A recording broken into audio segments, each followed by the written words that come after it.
Mantranam Tuya Smrita Shakti Rupaya Bhadarohe Tatihina Nishvalaha Sharda Bhavata Om Shantihi Shantihi Shantihi.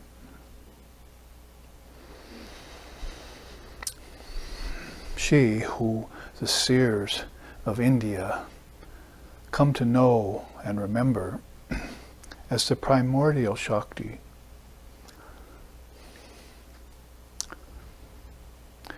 is the meaning in all the scriptures, slokas and sutras of India.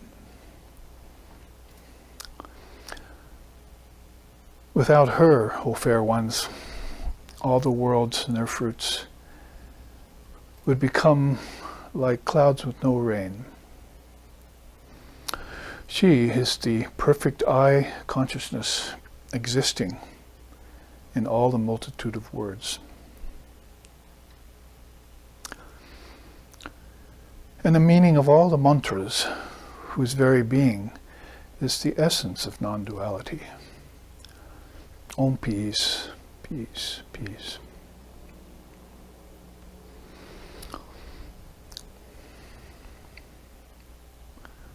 Om Tayu Shantihi Antariksham Shantihi Prativi Shantihi Apaho Shantihi Oshadaya Shantihi Vanashpataya Shantihi Vishvadeva Shantihi Brahma Shantihi Sarvam Shantihi Shantare Eva Shantareti Shantar Soma Shantareti Om Shantihi Shantihi Shantihi.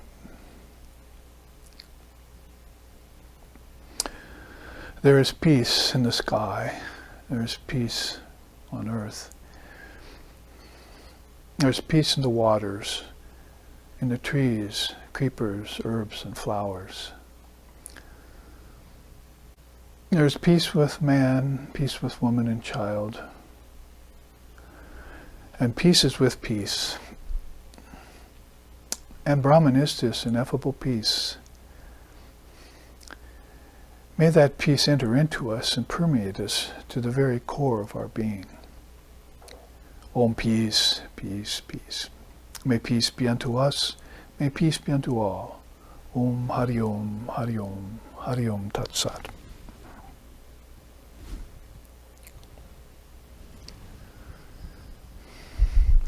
And with those words around that excellent Sanskrit expression, Shanti, Shanti, Shanti, we come to you from peace, and hopefully you are also in that quality, your peace of mind, which you need first and foremost, said the Holy Mother.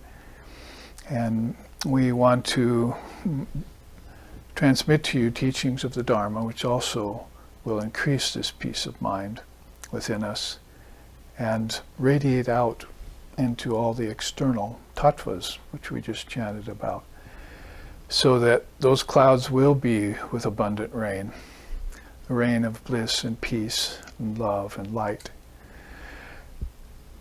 And we have been speaking in this way on this particular subject called mantra and how it destroys karma, or if you wish, how it can neutralize karma, for an hour and a half last Sunday at class, or an hour and 15 minutes in this shorter class that we're doing on Sundays starting this new year. And we'll do the same today, give an hour to an hour and 15 minutes or so of teachings on the mantra and on karma. Defining karma might be a little bit difficult. It is a sort of red flag word for people nowadays, even in its lesser definition. And mantra also has been a word that's reached into the English language from the Deva Bhasha, that is the ancient Sanskrit or language of the gods, wherein great systems like mantra have been remembered from ancient times, as I just chanted. And those words of power, bijams, seeds, and so forth, that within them that dwell Shakti power, and give them their potency to help neutralize our negative thoughts and encourage our positive thoughts. And as we were talking about yesterday at satsang, make sure that it opens us up to a divine refuge we can take, which is present when we can separate positive from negative and foresee the immediate moment which is existing within all beings, and that light of consciousness that makes it up. So last week we went through 21 points of mantra practice. That's this chart here on my right. And we did it in context of the 4 different phases in which it happens. Vaikari was first, to give you a quick rundown. That covered these first 9 points. And then we went to Madhyama, which is a word that actually means medium or middling. And we looked at the several points that were under that heading. Madhyama. And then after that, Pashanti, which is a more advanced stage of mantra practice. And then ending in the supreme stage. That word, of course, in Sanskrit is para. And we wanted to cover all 21 points under these 4 phases. So we did that homework, that Dharma teaching, and I hope you've all looked back on it and memorized some of these points and began to incorporate them into your mantra practice, particularly if it's new. Like, for instance, on the retreat a couple weeks ago in Hawaii, we had a new initiate who took the mantra, and hopefully these further teachings on mantra, that there's not always enough time to give them at the time of initiation or in the midst of a retreat. That's why these classes follow up very nicely, and a person can look back and read into all of those initial instructions, like I did for Swami Sheshanandaji Maharaj, peace and bliss be upon him, when he gave me my mantra, and some many decades ago, and I had to sort of find a way to practice it that incorporated both meaning of the words and constancy of practice and knowledge of making some headway in this unique practice, which would say that mantra is really common to all the 4 yogas. It's there in the Jnanam with all the slokas. It's there in meditation because you're using the mantra to get into a peaceful state of mind so that you can meditate.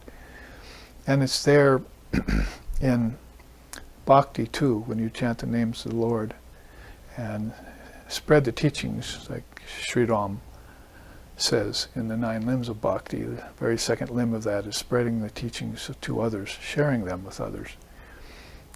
Narada mentions that in his Bhakti Sutras as well, as one of those 8 forms of sharing the teachings, of moving through the bhakti path with mantra and sloka in hand. And then also even the karma yoga has it, because karma yoga has to do with words, thoughts, actions.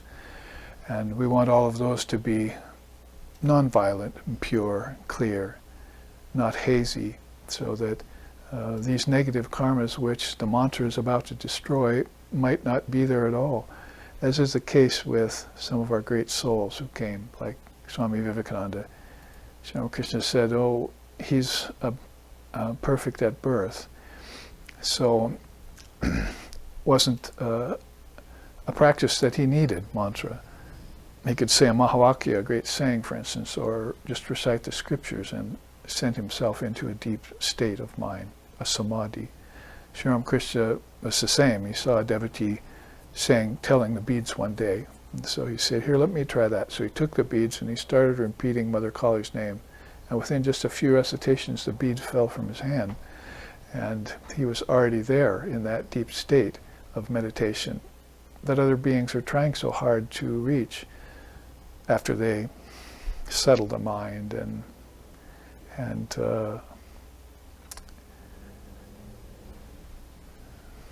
maintain it in a vibrationless place without vrittis, and then watch it for a long time so that these vibrations don't come back and spoil that equanimity. All of those phases one could go through in these steps of 21 number, which you're saying when you undertake the mantra and its recitation on the mala, the beads. There you see there in the picture, the image here.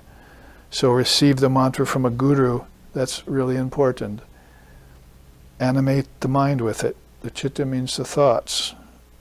Awaken the mind to your ishtam, antaryami. That is, you meditate on the mantra with the image of the Lord in your mind's eye and in your heart. Then your thoughts can dissolve. People are trying to dissolve their thoughts before they take up these three. How is that possible? And then you intensify your awareness, or it becomes intensified.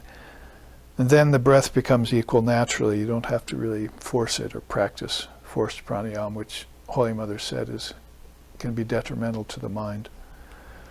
And then the kundalini awakens and rises, means you become aware of it at different centers. She might already be there, hidden. In the mantra, you say her name, and then she says yes, comes out, shows herself.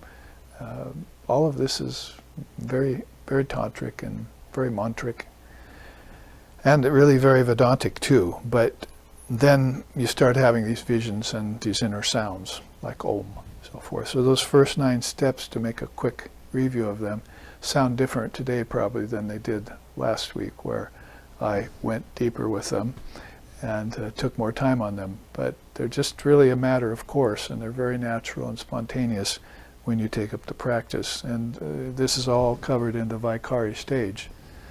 There's a Shakti aspect that is attending upon you, and that's what I'll show you next. That's where we're going after this quick review. Then you perceive these inner realms. In other words, you know that the kingdoms of heaven are within you, and that you go into them every night, say when you dream, when your senses are shut down. And then you begin to hear that sacred sound, the nada, nada Brahma, Holy Mother calls that, or Shabda Brahma. And then awareness focuses on Om, whereas before you were just hearing it come off and on, like a distant sound. Like when the ocean had waves, you were behind the sand dunes, you knew something was there, but then the ocean went silent all of a sudden, and you didn't hear it anymore. Then waves came again. So the consciousness is floating in and out of awareness of Om, but you must concentrate on it for a time, not just say, oh, I tried, it's not working, I don't hear it. You have to actually open to it and focus upon it after these steps have been completed. And that all happens. Then this is all part of the Madhyama phase, the middle phase. And then you see these inner worlds, and resistance happens. And you reject the occult powers that come out of them, because you're free from the body at that point, and you have lots of options open to you that you didn't have when you were identified with the body and senses, because that's all limiting. And you become convinced of that you're the body, and that you're senses, and that you're the objects, and then enjoyment is the point of life, which is, none of that is the case. So you can see how free and easy you're feeling at this stage of mantra practice. And then that's where these worlds and these powers suggest themselves to you. But Father of Yoga says you must have that Dharma mega samadhi at that point. You must have a state of mind that resists temptation of meddling with the worlds, and opens yourself up to the all-pervasive Brahman around you. I remember in my own case having very powerful dreams and then saying, this is a dream, and waking up, for instance. And when I was in the dream, I said, I could stay here, but I have my body back on earth, and there's things to do. I'm going to say the mantra now and wake up. So the minute I started saying the mantra, there I was back in my body. I took back my physical senses, I took back and gave up my subtle senses, my dream senses, and took back awareness of the body. And so those experiences happen to you. But if you were to become attracted by heavenly pleasure there, in the same way in which most people are attracted to physical objects and their pleasures here, it's really the same thing on a different level. And you're impeding your spiritual growth when you do that. And these powers that you can exercise in the dream state are really nothing. They don't net you anything. They're empty. And you can't work out your karmas in a dream, for instance. You have to come back here on earth where you created them and work them out. And the best way to do that is with the mantra. So if you can get beyond this 13th and 14th step of these 21 in the Madhyama phase, then the aspirant can stay detached from that bliss. Remember, Father of Yoga says 4 kinds of obstacles to meditation. And bliss, attachment to bliss is the 4th. So restlessness, laziness, of course we know about those. Attachment and aversion, we've heard about those. We have to observe them in us and reject them, just like you would reject worlds and powers. And then observe this bliss that comes to you by being free of the body and senses and still knowing that you exist, because most people identify with their body, senses, objects, and worlds as the only existence. So you can see how it follows the philosophy of Vedanta very perfectly. Pashyanti phase then kicks in, and there's only 4 steps to it there. Light comes either with or in place of sound. This is at the divine level, like seeing your third eye open. That happens sometimes not only in dreaming and deep sleep, but sometimes even in the waking state. That can happen, occur to you. Witness consciousness develops, and that's, we wish we could just jump from step 1 to there. As Dharma teachers, we wish people could do that. And we wish we could have done it when we were in our practice phase. Out of that witness consciousness, the experience of pure conscious awareness is now available, and you reach this para level where she resides. That's very important there, that 19th step of these 21 steps.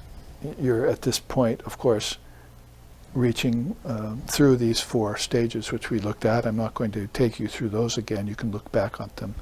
At that point, they consider you a rishi, just like if you reach the first of the 10 pure lands in Buddhism, the other Buddhas consider you a Buddha. Oh, great, you've done it. You've given it all up. You've become your Buddha nature. Now you've got 9 more lands to attain inside. It's the same way here. If you make acquaintance with your mother, it's about time you did, isn't it, in this lifetime, and she will come through, and this will happen. Everything will be seen as mantra and word. That is, you'll see everything as vibration coming from an original source. Om, the word, and how when it vibrates spontaneously, worlds are created and withdrawn. In an internal moment, the coming and going there is non-actual. It's quick, like you falling into samadhi, or you falling into deep sleep straight from waking. It's quick and immediate, so nothing really changes. You have this added dimension now of seeing everything vibrating inside of Brahman, or inside Brahman's word, the word of God. In the beginning was the word was with God, and the word was God, as the saying is. So a quick review of these just took 10 minutes because we want to keep you in memory of that. And what we want to do at this point is show you that these 21 steps in 4 phases are presided over by 4 aspects of her. So she's there with you all along the way. We can look at this beautiful image of the Dakshinesha Kali image at the temple, and Swami Vivekananda superimposed over her there, and then on top of that, all of these 6 stages of merging The indications of Kundalini awakening, we can mention those, we don't need to go into them very deeply. The main point of this is just like there are 4 phases to your 21-point mantra practice. As you go through these 4 phases, there are these Divine Mother Shakti is guiding you through them. The one that pertains most to these steps is Varnamai, that second one, which is a mid-state. So in the Madhyama state, you have Varnamai coming forth, which is more, has to do with the verbalization at a gross and subtle level, that is, teachings at the gross level, Dharma teachings, and mantra at a subtler level. And this is all having to do, by the way, in accordance with higher chakras. So we say Hrim from the heart. We say Aim from the throat. We say Om from the third eye. So Om Aim Hrim, or Hrim Aim Om, is what is inferred by attainments in mantra practice that go in 4 stages that are presided over by 4 aspects of Shakti. So that's jumping the gun a little bit to the verbal, but let's start back at the physical, which has a little bit more to do with the earlier steps. There you see the human condition is in the physical, which is a lower level or a grosser vibration of things. The aspects of Shakti there is called Kriyavati. She affects detachment of the self from the body and the nervous system. So you know all of those asanas you've been doing and all of that breathing exercise you've been practicing, pranayama and so forth. If you had have handed it all over to her as your refuge and said, would you do this for me? And just allow her to get in, then that would have all been truncated, very, very shortened the duration of all the effort and time that you had to put in with that. You just recognize that aspect of Shakti that wants to allow you freedom by detaching you from body and senses. Father of Yoga even talks about that. He says, Purusham Artam Shunyanam Gunanam Prati Prashavaha, in the last sutra of the Yoga Sutras. He goes on to say, Vachitihi Shaktihi iti. So, in other words, Koivalya Pratista Swarupam. Vachiti Shaktihi iti. So, Koivalya Pratista Swarupa, the essence of freedom, is attained in steadiness, pratistam, when she gets a hold of the surrendered soul and takes it through these phases after you have met your guru, followed his instructions. Isn't that what it's all been saying here? Very important to follow the tradition, quote unquote, my own teacher, follow the tradition, and do it through all the stages that come up. Keep it going, follow through. Next week we'll talk about that at this time, Saturday and Sunday we'll have that seminar on readiness, preparation, and follow through. What's the difference between readiness and preparation? You'll be interested to know when I present it to you Saturday morning's class next week. So look for that, come to that weekend function, and instead of this Saturday satsang and Sunday class, they will be replaced by that.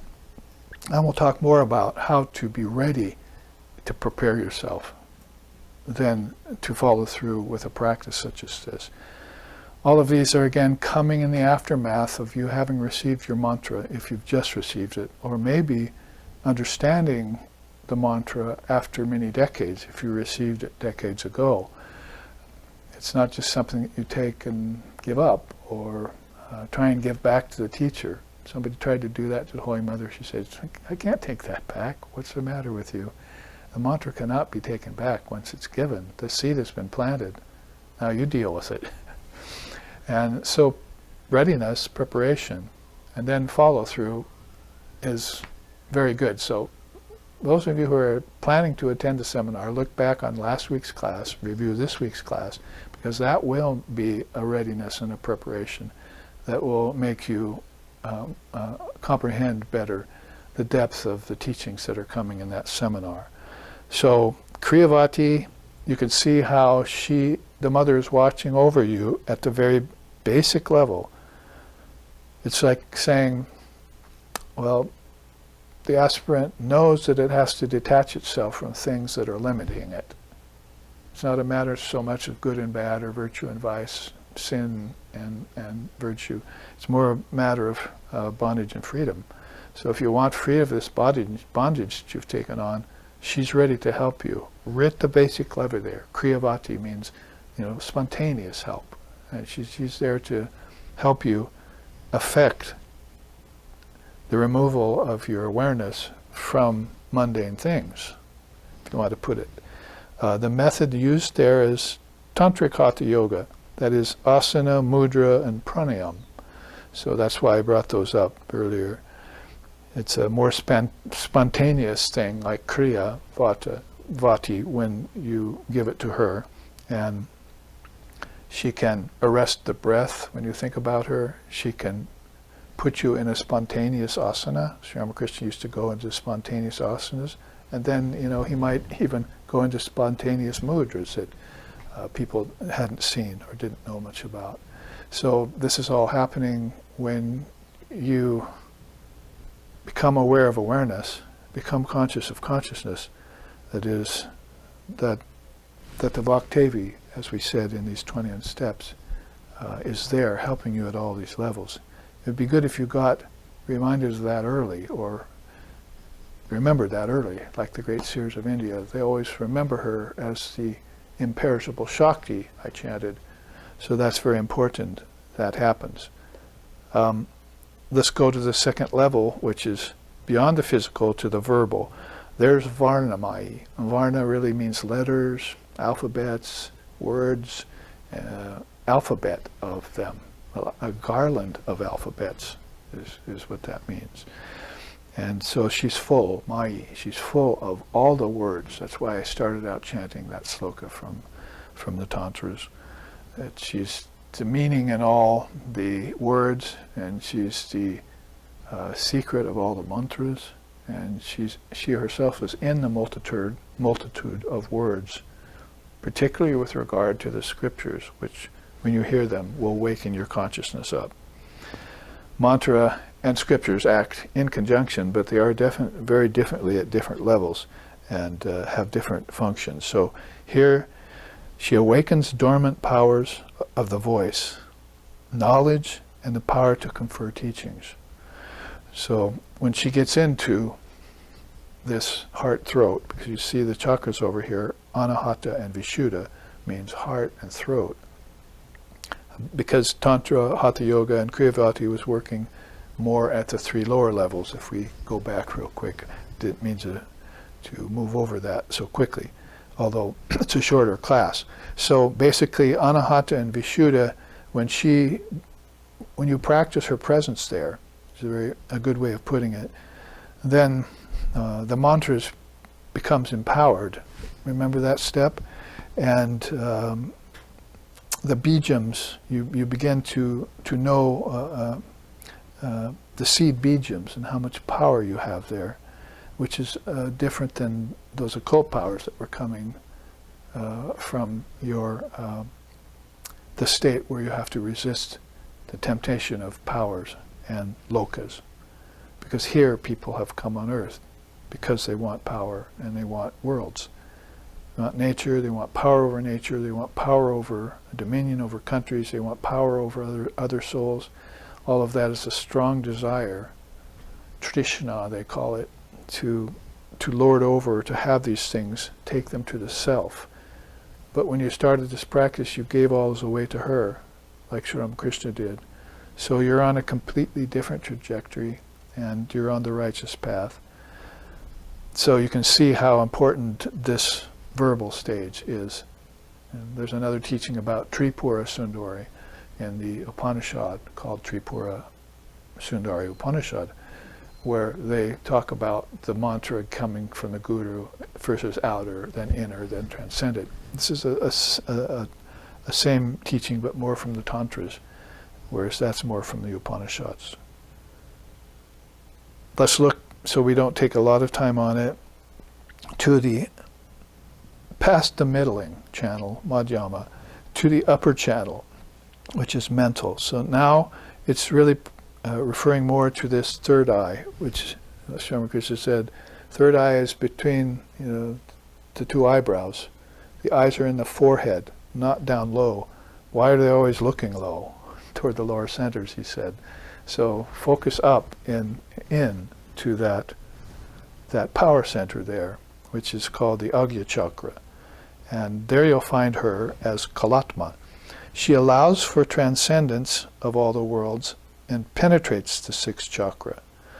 This, you might say, is the real purpose of your mind, which is not your brain, by the way, because that brain is just a noodle, and your body's just a worm.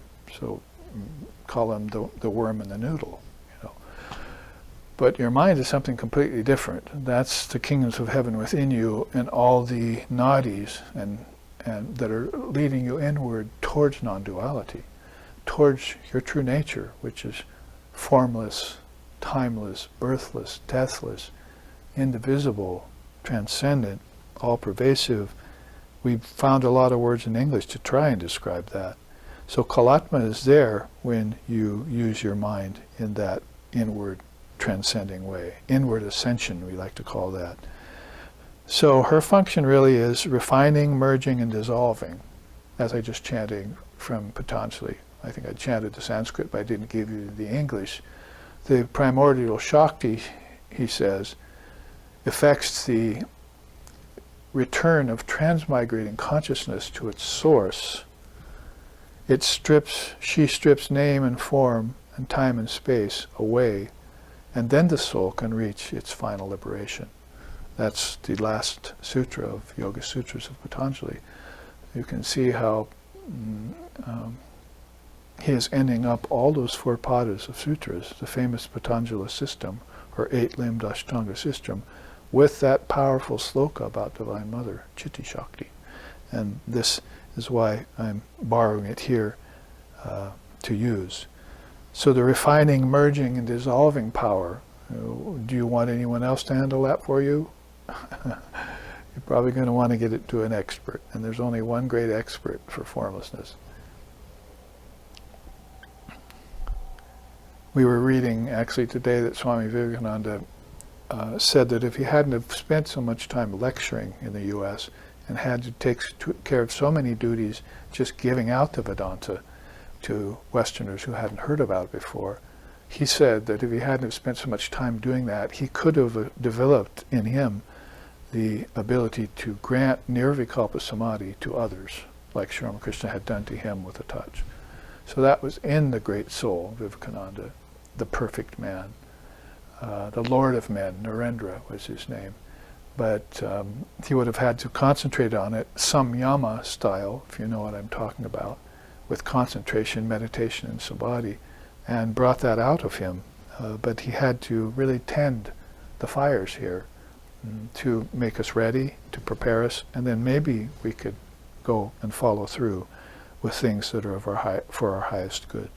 So now we've covered then the chakras that all of this covers, the method that all of it covers in these first three phases, and the aspects of Shakti that are there.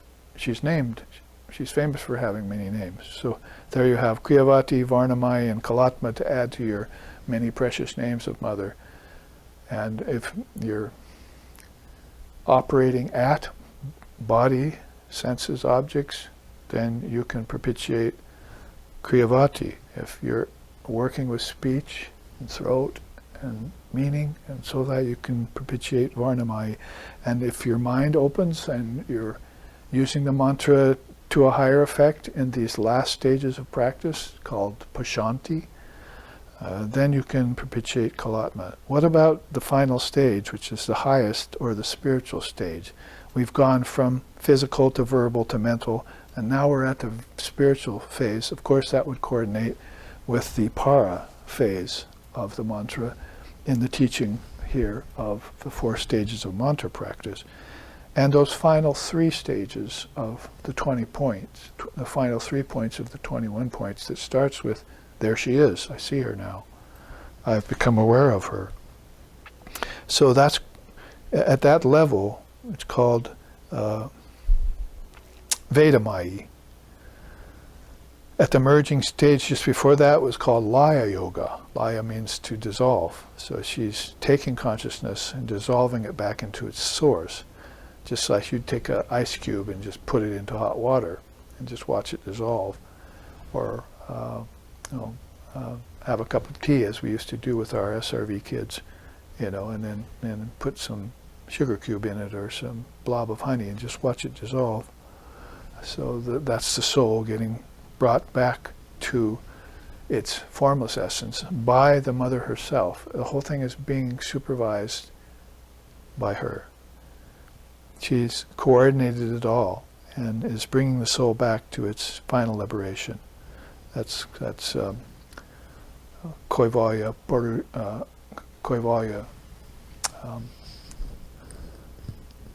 Pratista Swarupam. Very nice 3 words in Sanskrit. So this is again Raja Yoga. So you see the 4 yogas there: Tantric Hatha Yoga, Mantra Yoga, Laya Yoga, and Raja Yoga. We didn't say stop at any one of them. Just go forward and follow through, and envision yourself doing so inside of your own practice in 21 steps with 4 stages involved, with 4 aspects of the mother presiding over it. There, that last sentence, you can go back and just write that down.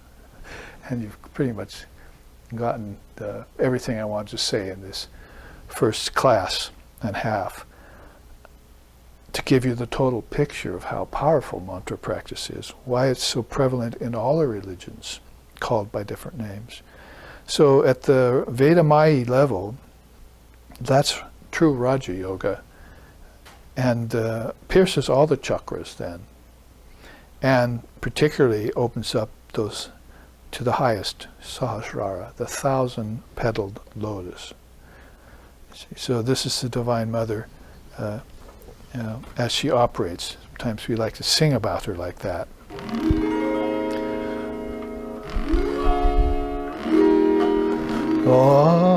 Abai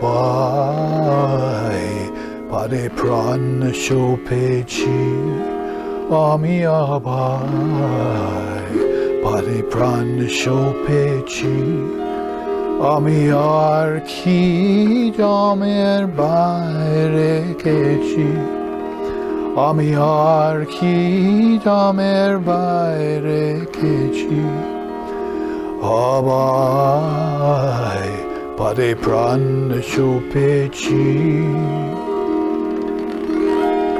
Kalinam Kalpataru Hridaye Ropana Korechi Kalinam Kalpataru Hridaye Ropana Korechi Abai Pade Pran Shopechi Ami Abai Pade Pran Shopechi.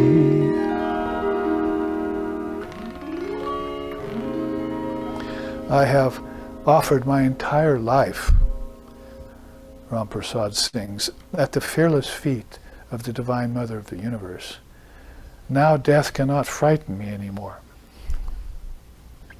The all-powerful name of Kali, which is in his mantra, is the wish-fulfilling tree, the Kalpataru, which I have planted deep within my heart, right there in the Anahata Chakra, right? The body so dear to all, I have sold in the marketplace of the world, receiving Sri Durga's name as payment. So the body back there at the physical level, he gave it, as it were then here, to Kriyavati and she distanced consciousness from it. That was just the body, my child. Now you may give it up and go inward towards higher reality. And then he says, so I took up resonance within the stainless self which abides within the body, and patiently awaited death's approach. This time when death draws near, he must have known that he had other so-called deaths in his past lifetimes, but he really never died. So when death approaches this time, I will open up my heart to him, reveal the mother's sacred presence there. That is this Kalpataru tree, the wish-fulfilling tree that he planted. In another song he says, I planted it there from a seed given to me by my guru. So that's the mantra. So installed within his heart, watered it with the tears of his devotion, and then chanted the mother's name, used her mantra every day, and she began to infill all his chakras. He became aware of her at higher and higher levels of his acting, thinking, breathing, the whole shooting match, as they say. And then he says, the extremely precious name of Kali has been tied to a tuft of my hair, keeping her forever on my mind. With these provisions made, Ramprasad sits in profound silence, prepared for the final journey, chanting Kali, Kali, Kali. So the mantra keeps going on with her in his mind, because he's opened up the channels. She has helped him open up the channels to the mind and beyond, to these higher chakras. So very much like that chant I just recited from Patanjali, where she returns the transmigrating consciousness to its source and strips away name and form as she does so. So now we have looked at 21 points of mantra practice in 4 phases, presided over by 4 aspects of Shakti. All of this in an hour and a half or two is something that is very precious, and it's going to attend the process of Shravana, Manana, and Nididhyasana. That is, you want to hear it again and again, contemplate it, roll it over in your mind again and again, and finally come to realization of it as your mantra reaches this inner stage of transcendence, takes you to the timeless goal of human existence. And so a few other notes here in this chart. You see the stages of merging there, called the stages of Laya Yoga. So you look back at the mental level at Kalatma and see that in Laya Yoga you encounter the timeless, spaceless point wherein all wisdom tattvas abide. So all the knowledge within you is back in seeds there in the deepest part of the cosmic mind. And then the soul encounters that naturally as Kundalini takes the soul to that higher chakra, those highest chakras. And then the yogis talk about dividing that dimension in half and attaining full concentration, slipping in between the division that's made by those, dividing the 2 parts in half. We call that Ardendu. And then attaining full concentration that way, separating all the non-essentials from the essentials and becoming very clear about that, you could say, in Vedanta. And then with mind, gaining a universal identity that's beyond but inclusive of all the different religions and teachings of the world. Experiencing the ocean of light. Remember that stage back in our 21 points of mantra practice?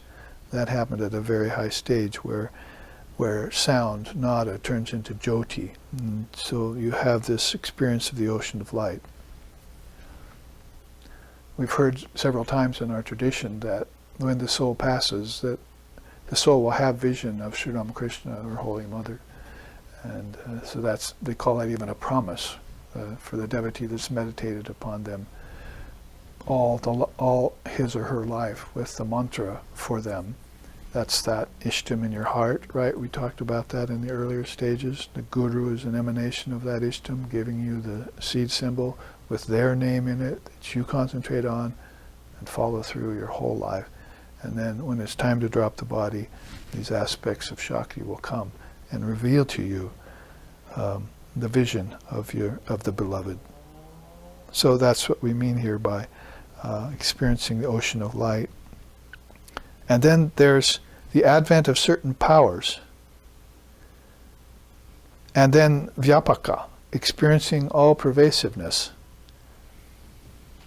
And then samani, placing the mind in a static state, so completely formless, without waves, without thoughts, without conditions.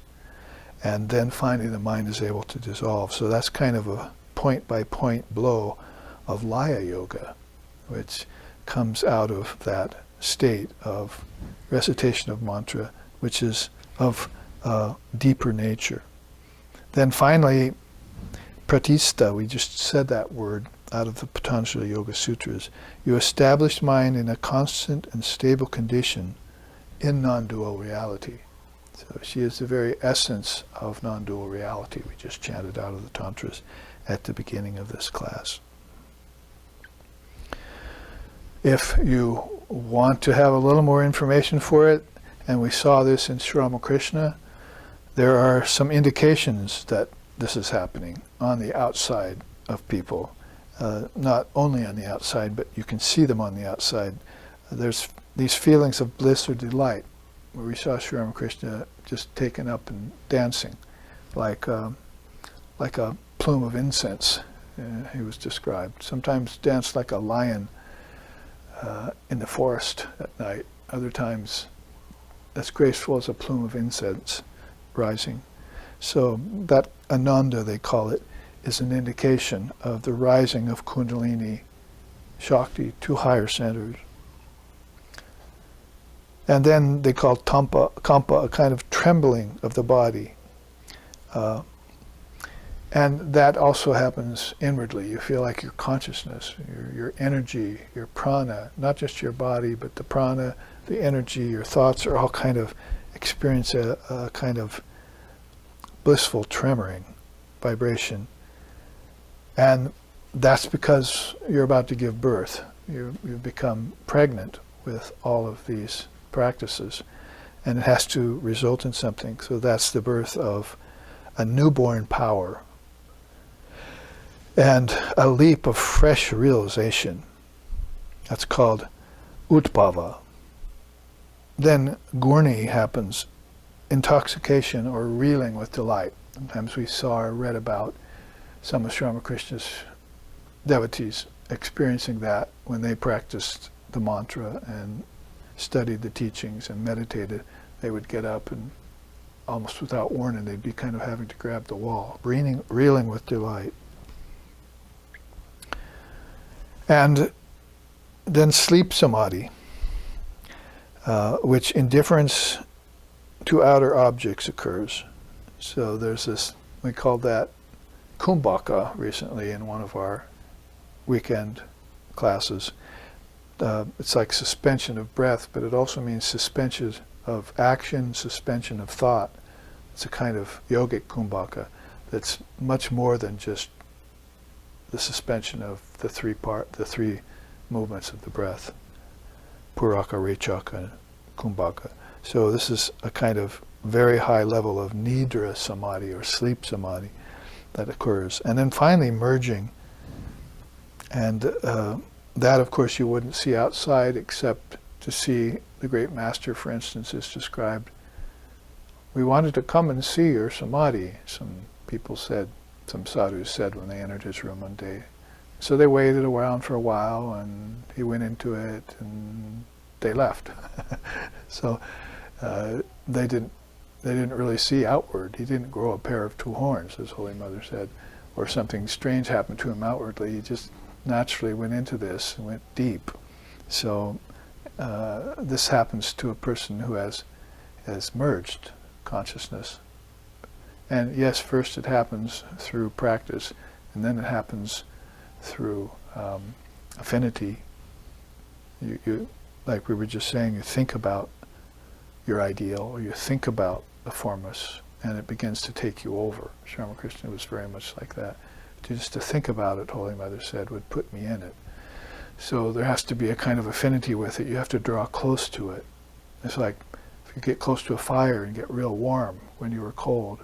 Later on you're cold again. You just think about the fire and you can almost feel that warmth again. So you have to bring the presence of Brahman, the heat of Brahman, back to you by concentrating upon the experiences you've had.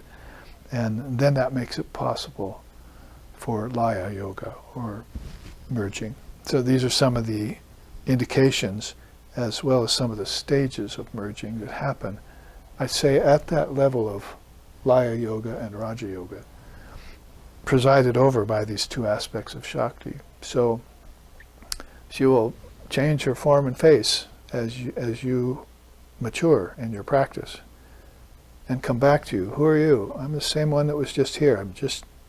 You're seeing me at a different level of vibration now.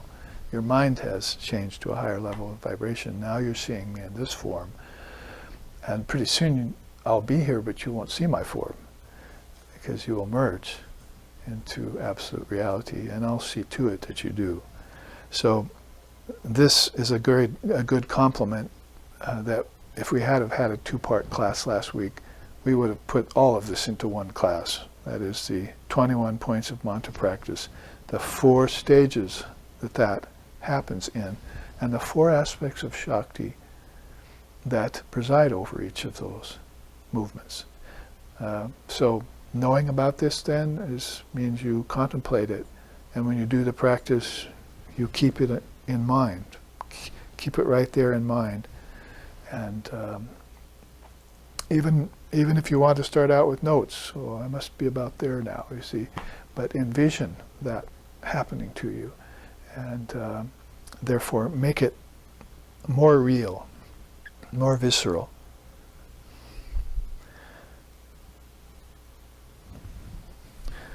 So in the remaining time in this particular, which isn't a lot, I wanted to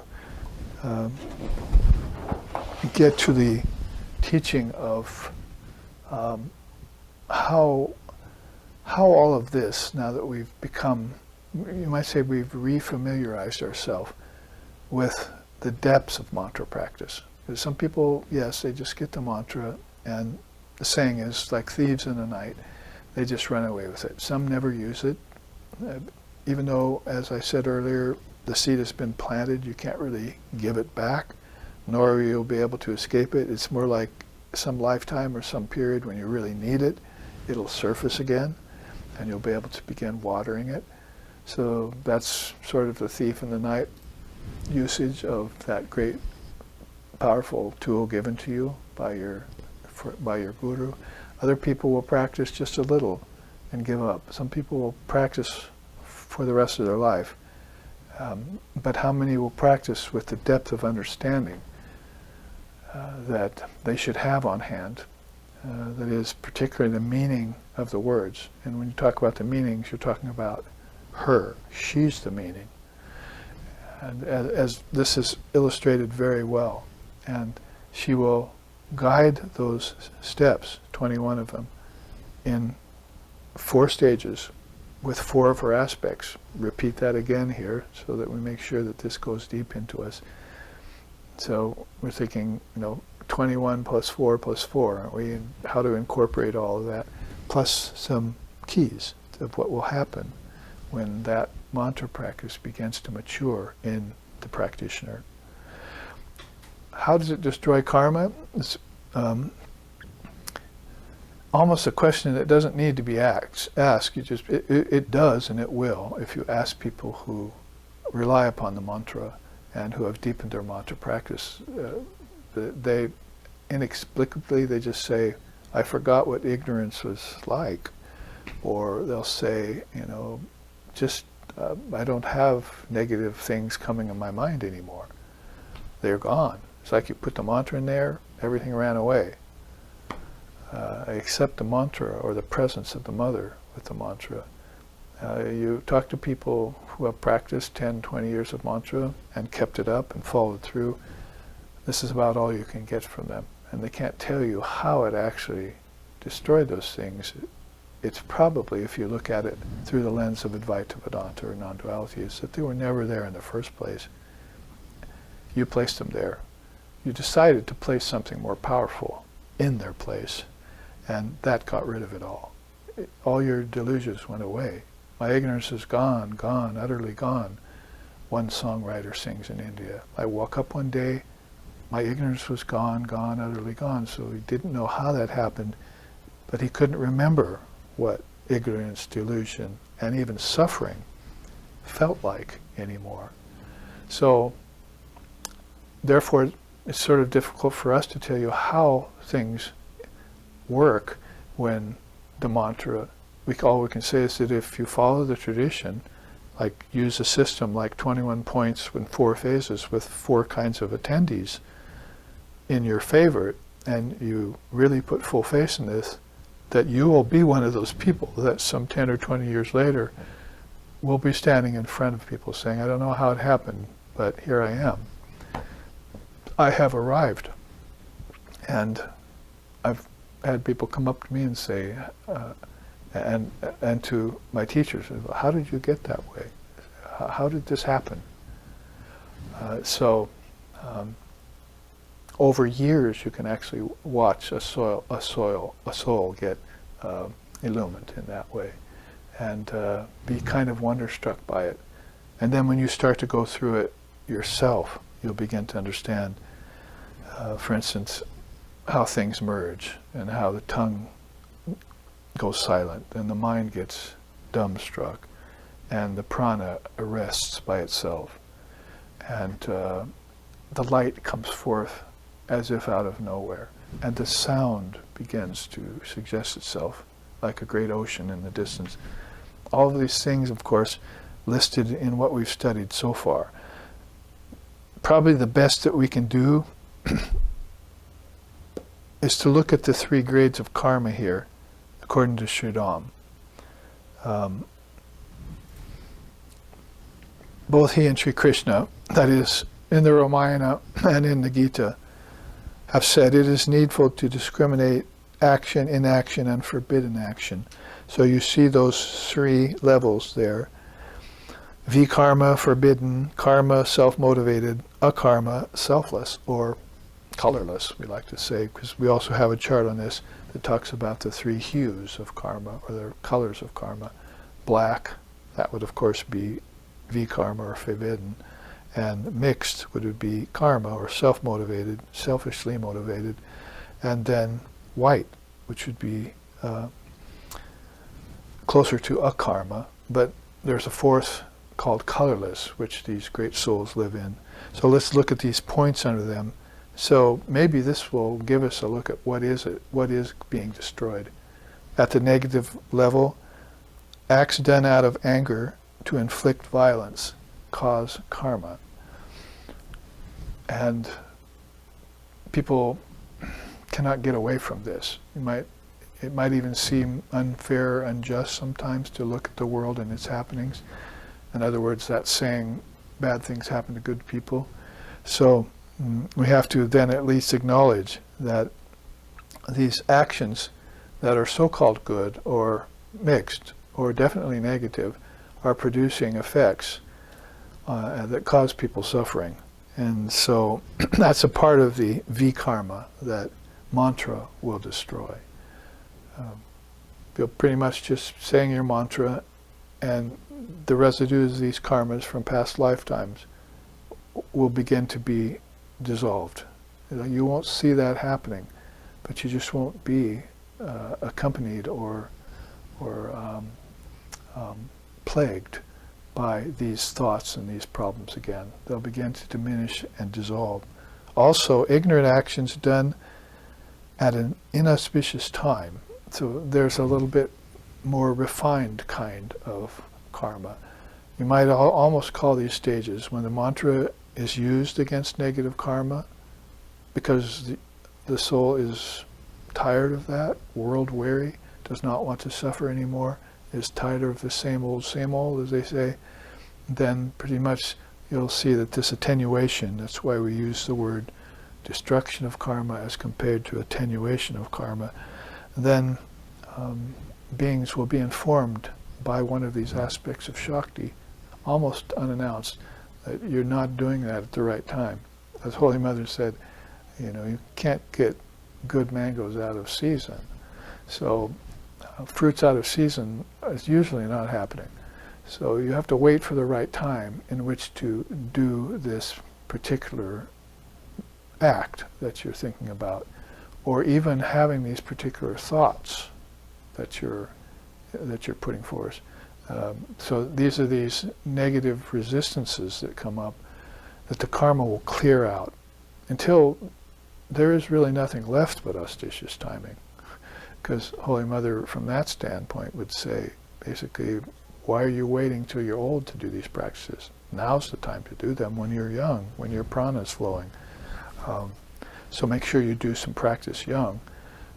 So, yes, razor's edge paths, you might say, but basically, very important to know when to act and when not to act. Also, perverse actions committed against the Dharma. Well, in order to know that, you're going to have to know what the Dharma is. So you win either way. This is where negative turns into positive.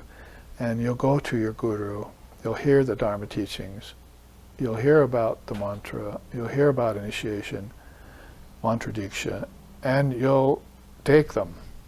I'm here, now I'll do it. I accept it, let's move forward.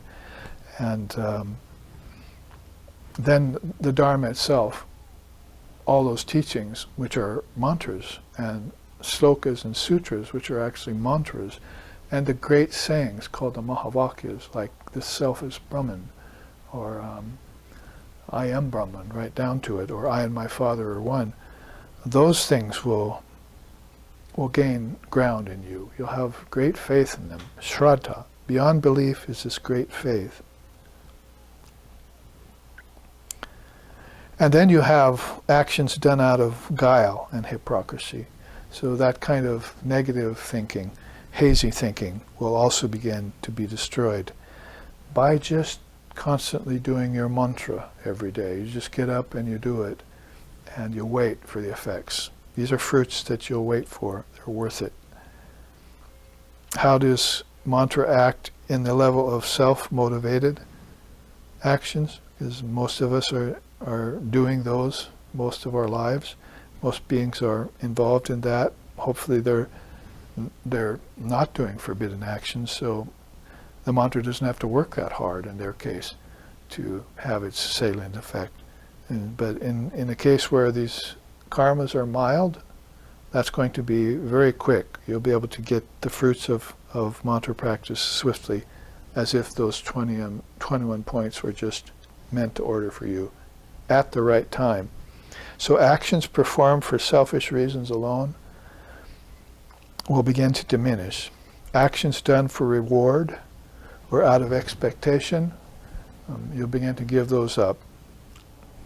Actions which are attended by attachment, and might as well put in there aversion too, will be teachings for you, and the mantra will help you neutralize those.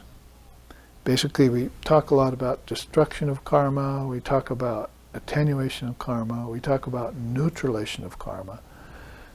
So these are rather stages which the mantras was helping bring about. Actions engaged in for glory, honor, and power, that is something that the ego will, as the mantra attenuates the ego and it gets riper and riper, it's more desirous of giving away instead of taking on. So it's a yogic ability that comes upon most souls. It's like if modesty wasn't there to begin with, it becomes very desirable to have or be modest, or to have humility on hand all the time. So this is again where mixed karma is beginning to show itself up, to get neutralized. Finally, beneficial action abandoned due to difficulties, because that's back up to auspicious timing.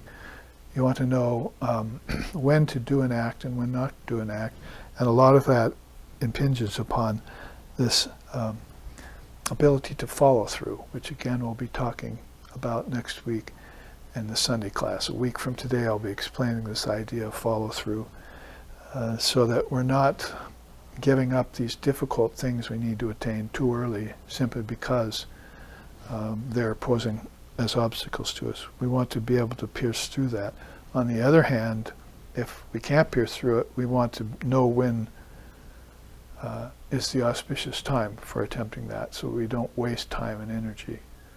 So there again, it would be good to have these 4 Divine Mother aspects on hand, informing the mind with the mantra, so that you'll know the auspicious timing for each thing.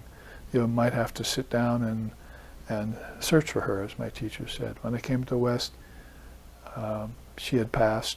I was in the West all alone, teaching the Westerners Vedanta, and I reached her through the mantra, he said. So I made contact with her in this new country, in this new part of his life, with these people who knew nothing about Vedanta and deeper teachings, and who were under the press of irreligion, Vivekananda said, like they were in India to a great extent at that time too. I reached her through the mantra, he said. I heard him say this. So quickly through the selfless acts, because the mantra won't have to do much work here. Doings devoid of desire and design, that's selfless karma. Acts successfully subjected to the fire of yoga. That's one of Swami Vivekananda's favorite expressions, the fire of yoga. And all I need is a scripture and the fire of yoga, and I can be up in Himalayas with, in cold weather with almost just one cloth around me, and all the activities down below go away, and I can just sit here with a reminder from the scriptures and the fire of yoga and just reach the highest state. And he loved that. Acts engaged in while thinking I do nothing. So here's where next week we'll be talking about the stage before preparedness, when you want to bring yourself to a condition of mind that preparation will mean something to you, and why people aren't able to do that, because it's this mood they're in. So they have to adjust their mood before they prepare themselves. Sort of like, oh, I don't want to sweep the floor, you see, so I'm not in the mood for it. So you make yourself in the mood, then you go sweep it. If you force yourself to sweep the floor when you're not in the mood, then you make a lot of mistakes. Your heart's not in it, as they say. So at lower levels, and then at much higher levels too, this applies.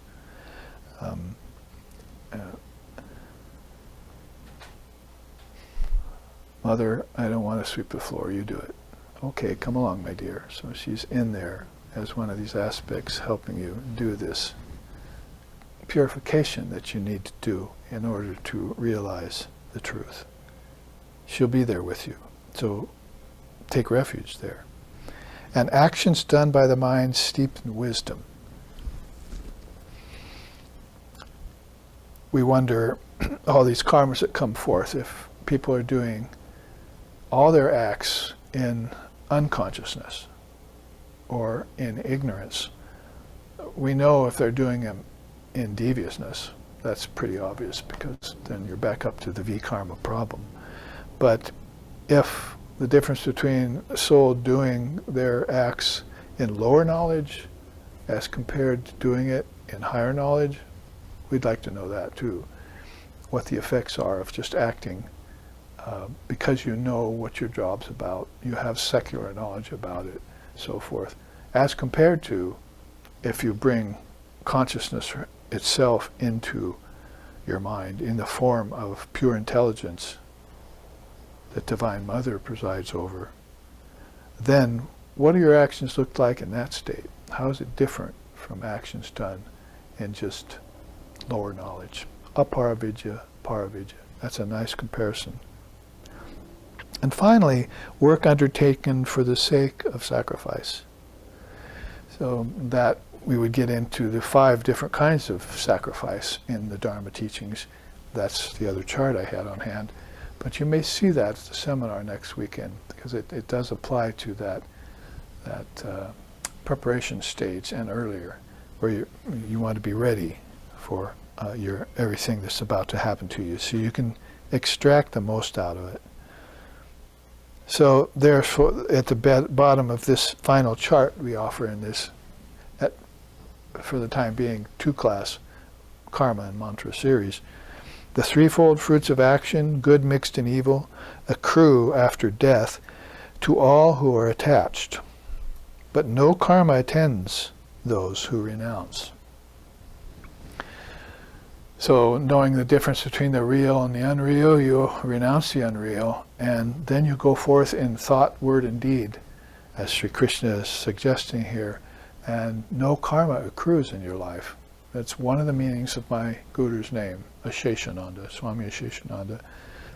No residue, Shesha, left, the bliss of having no residue left after living a dharmic and dedicated life, and with Divine Mother's mantra and the Divine Mother's presence there. I think we covered the whole thing, except the top quote by Sri Ram, whose beautiful image is there. He says, "This vibrating castle of karma, conjured by the mind in Maya, is fated to come crashing down about the ears of all and sundry. O seeker, take care. Walk the rare royal path that leads up and out of Maya to the land of enlightenment." That's a beautiful quote from him, Sri Ram, there. In the Adhyatma Ramayana we find it. And so as we've come to the end, we could end singing a little about him. Shri Ramachandra Kripalu Vajamana Harana Bhavabhaya Dharanam. Shri Ramachandra Kripalu Vajamana Harana Bhavabhaya Dharanam. Navakanchalochana Kancha Mukakara Kancha Pada Kanjaranam.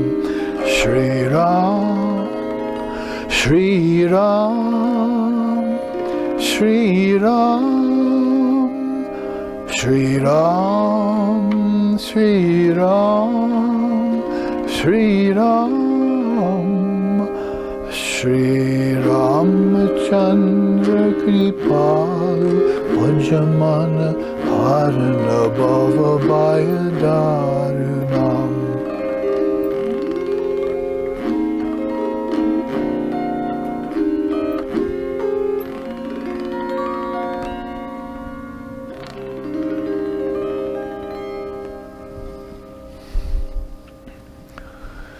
Om Sato Ma Satgamoya, Tamaso Ma Joitir Gamoya, Richor Ma Mritam Gamaya, Abhira Abhira Mayeti, Rudra Yate Dakshinam Mukam, Tenamam Pahinicham, Om Shantihi Shantihi Shantihi. Lead us from lower truth to higher truth, and from darkness to light. Lead us from the unreal to the real.